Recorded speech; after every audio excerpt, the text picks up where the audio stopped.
Goeiedag geliefdes, dit is 'n voorreg vir ons om by mekaar te kan wees. Ek saam met my vriend, my vriend Sybrand, wat ons hier saam kan praat. Dit is my voorreg om die boodskap te bring. My naam is Werner Eiselin en my vriend Sybrand Koekemoer doen die gebaretaal en hy kan praat met sy hande. En ons vertrou dat die Here gaan praat met ons harte in hierdie boodskap. Kom ons bid gou saam. Liewe Here, ek dank U dat ons hierdie boodskap spesiaal kan bring. Mag dit so wees, liewe Heer, dat U dit wat op my hart gelê is, dit wat in die woord staan, dat dit reg oorgedra word vir almal wat hierna kyk. Asseblief. Maak ons oë oop om te sien wat ons moet. In Jesus naam, asseblief. Amen.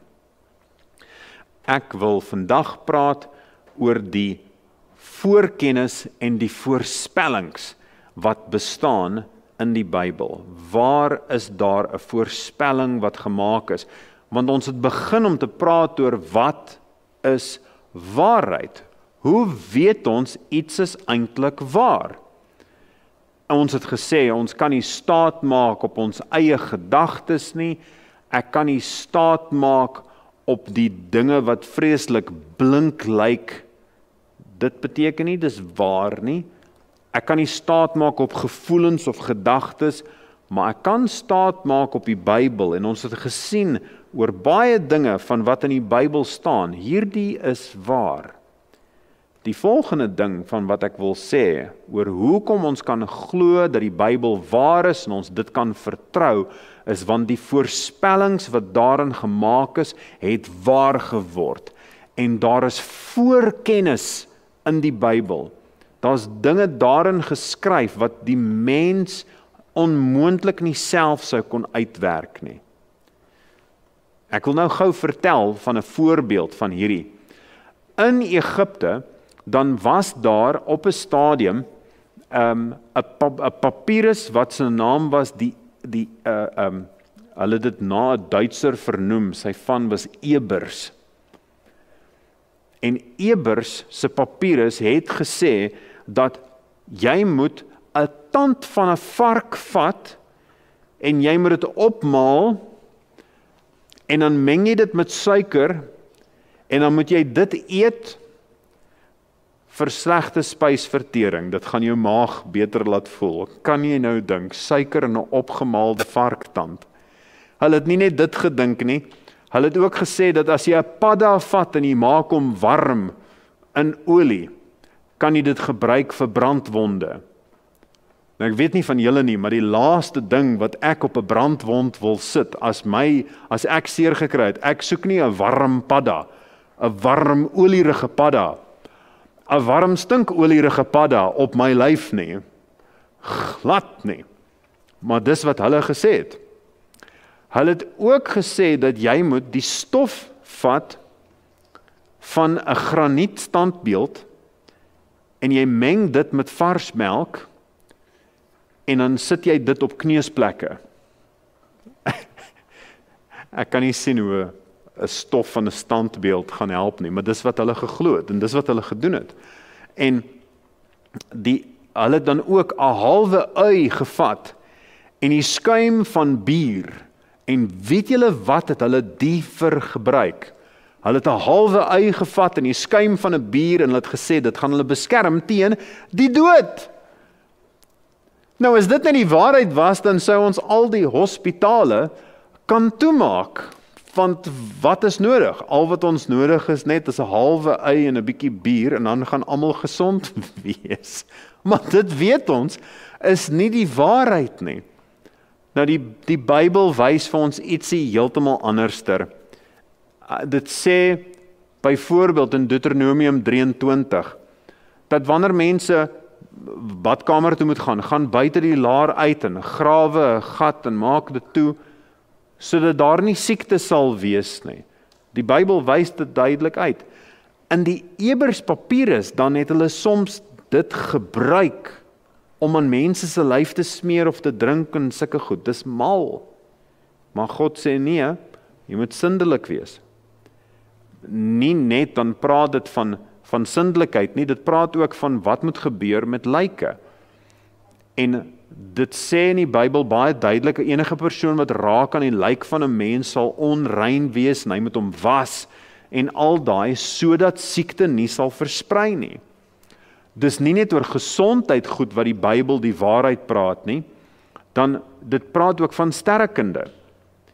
En dit sê in Job baie duidelik dat die aarde word opgehang oor 'n niks. Ander kulture het geglo dat die Bybel, ander kulture het geglo dat die wêreld staan op pilare. Daar's soos ietsie waarop alles rus. Sommige kulture glo dat daar 'n reeks van olifante is en alles word op dit gedra. Maar Job sê nee, dit hang oor 'n niks. En die teleskope wat ons vandag het, die ruimtevaarders kan vir ons sê, dis hoe dit lyk. Dis hoe dit lyk. Hoe sou Job hierdie geweet het as God dit nie vir hom gewys het nie? Nie net in opsigte van sindelikheid en wat te maak met lyke en gesondheid en sterrekunde nie, maar ook die waterkringloop, verbasend genoeg. Kyk gou saam, dit in Psalm 135 dan sê hy wat die dampe laat opgaan van die einde van die aarde af, water wat opgaan soos die son dit warm maak, en dan sê dit dan weerligstrale met die reën maak en die wind uit sy skatkamers laat uitgaan. God doen dit, die dampe gaan op, dit kom neer as reën. Hierdie is ietsie wat nie verstaan was, nie beskryf was, tot baie jare later. Daar's in Job is daar ander vertellings ook van dieselfde ding. En is ietsie wat vir mense 'n verrassing was, toe hulle dit eintlik wetenskaplik ontdek het, toe daar so 'n ding was soos weerkunde. Ons kon vir hulle gesê het lankal, hoor hier, die predikant kon al lankal vir jou gesê het, is dat die water verdamp, dit maak wolke, en dit reën, en dit maak weer die strome vol.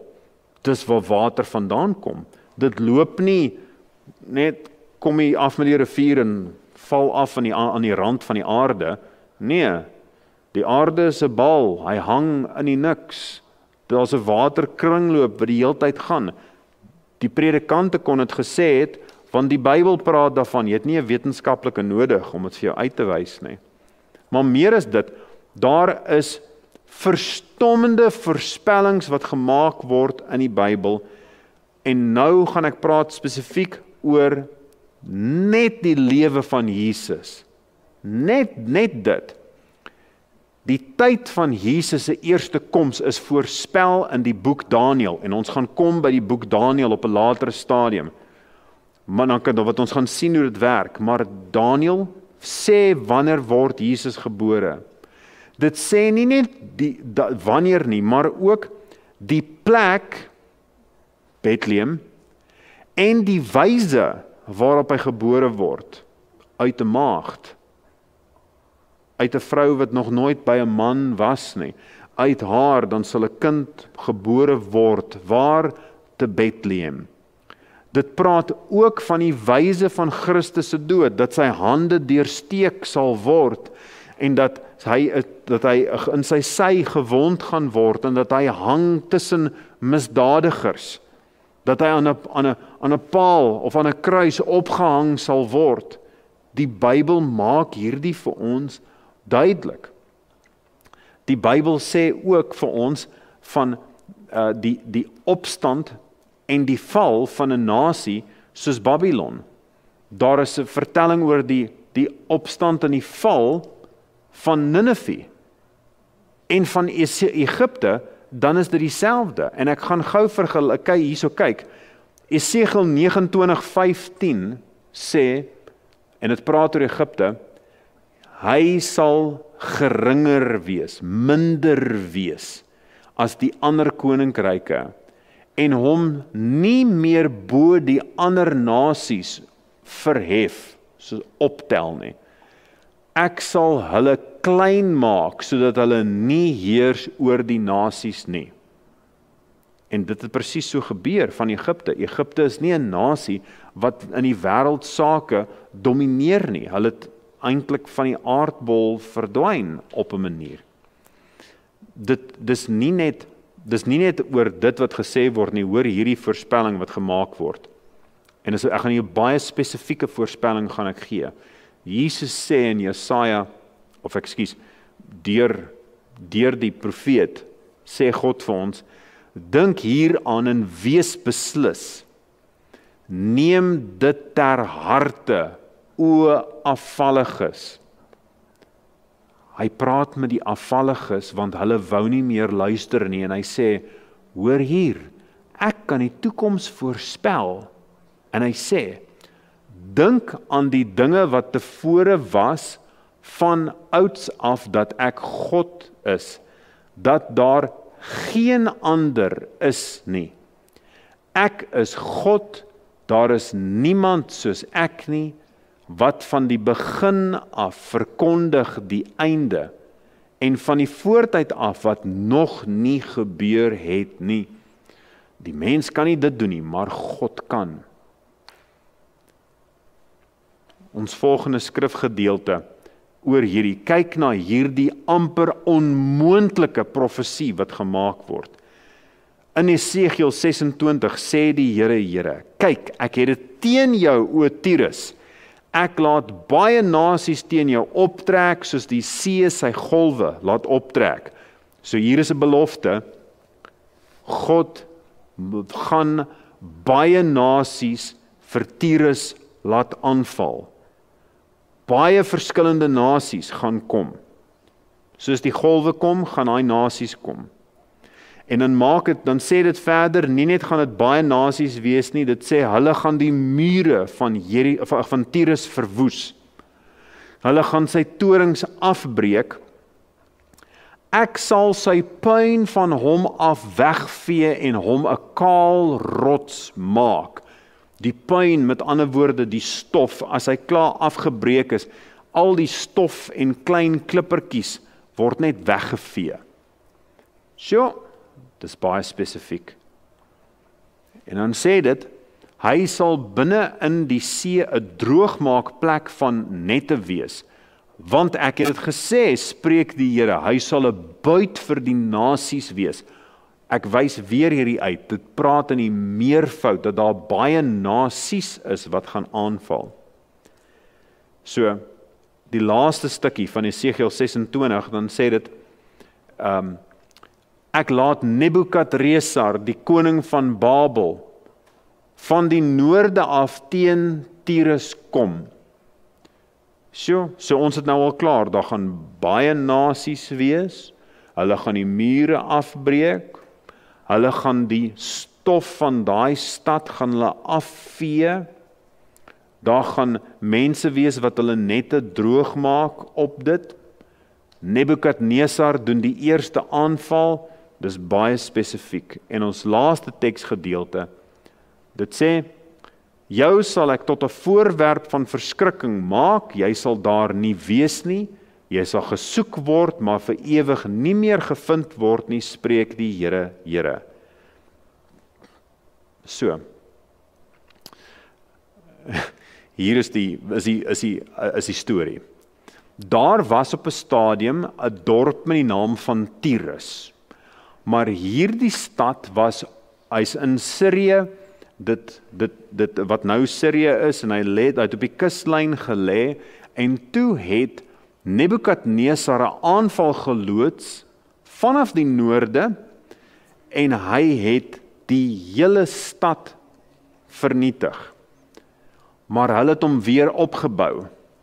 En toe hulle hom gebou het, toe het hulle hulself gevestig op die eiland wat net effens van die kuslyn weg is. Daar's so 'n klein eilandjie.